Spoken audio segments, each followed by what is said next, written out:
kita makan, itu kan kita punya kekuasaan terhadap yang kita makan. Jadi kalau kita memilih nasi uduk, itu kita perhitungkan, kita beli di suatu warung yang kita mampu mengontrolnya. Kalau nanti nasinya ada kerikil, kita bisa protes. Dan kita juga punya pengetahuan untuk ngecek nasi ini beracun atau tidak, basi atau tidak. Artinya setiap pilihan itu resikonya adalah harus disertai oleh kesanggupan untuk mengontrol sesuatu yang dipilih. Disitulah kelemahan kita semua sebagai bangsa Indonesia. Kita harus memilih pemimpin tanpa sedikit pun ada kesanggupan untuk mengontrol pemimpin yang kita pilih itu.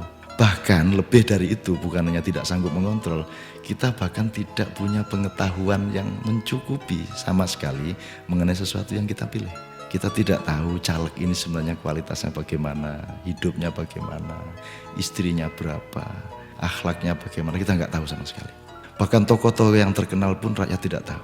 Bapak ini, Gus ini, orang nggak tahu sebenarnya. Dan kalaupun mereka tahu, mereka juga tidak punya daya kontrol terhadap yang dipilihnya ini. Tapi mau tidak mau harus memilih. Ini saya kira dilema kita bersama se-Indonesia. Jadi ini sederhana sebenarnya. Kalau anakmu naik kapal, merantau keluar pulau mencari pekerjaan di Kalimantan umpamanya. Selama dia naik kapal ada kemungkinan ada badai, ada kemungkinan dia dibunuh orang, ada kemungkinan dia bertengkar dengan orang, ada kemungkinan dia diancam bahaya. Kepada siapakah engkau menyerahkan anakmu yang engkau tidak bisa mengontrol di perjalanan? Kepada siapa? Kamu titipkan Pak Camat, kamu titipkan Nakhoda, kamu titipkan siapa? Tidak ada jalan lain kecuali titip kepada Allah Subhanahu wa Ta'ala. Jadi sederhana, kenapa yang kau pilih di pemilu nanti yang kau tidak tahu siapa dia dan kamu tidak bisa mengontrol kepada dia, kenapa tidak kau serahkan kepada Tuhan? Kenapa tidak serahkan? Wong anakmu kamu serahkan kepada Tuhan. Bapak pergi ke kantor aja diserahin ke Tuhan kok, selingkuh apa tidak biar Tuhan nanti yang ngurus misalnya. Jadi serahkan kepada Tuhan. Kalau dalam Islam caranya sederhana.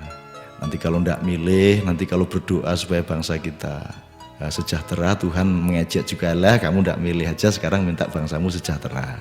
Tapi kalau kita milih bingung juga milih yang mana. Nanti kalau bisa milih, kalau memilih juga tidak bisa ngontrol ya. Kalau gitu serahkan sama Tuhan. Kalau dalam Islam caranya jelas. Jadi ya malamnya sholat dulu kayak. Kalau enggak sempat ya hatinya saja. Ya Tuhan, selama hari pemilu itu bilang sama Tuhan. Tuhan gimana masa saya enggak nyoblos? Saya kan warga negara jadi saya nyoblos ya. Tak pilihlah kira-kira yang paling bagus. Cuman kan saya enggak bisa ngontrol dia Tuhan. Jadi tolong dong.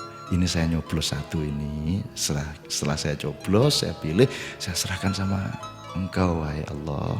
Kalau dia ini pemimpin yang baik, panjangkan umurnya, kasih dia kekuatan, dan bantulah urusan-urusannya.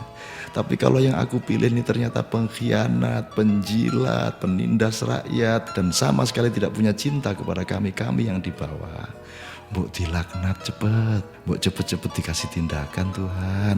Terlalu lama loh kami rakyat Indonesia ini kayak gini terus bingung ndak habis-habis. Terus kepada siapa dong aku mengeluh? Kepada siapa dong rakyat Indonesia mengeluh? Mengeluh kepada DPR. Wong mereka itu justru yang kami keluhkan kepadamu ya Allah. Jadi tolong Tuhan. Nah bisa ditambahin mantra-mantra dalam tanda petik, ayat-ayat. Jadi sebelum masuk kotak bilang sama Tuhan dalam hati, begitu mau nyoblos baca wa makarallahu wallahu khairul makirin. Kalau mereka makar kepada nilai-nilai Allah dan nilai rakyat, maka Allah akan makar juga kepada mereka. Dan yang paling jagoan untuk makar itu Tuhan.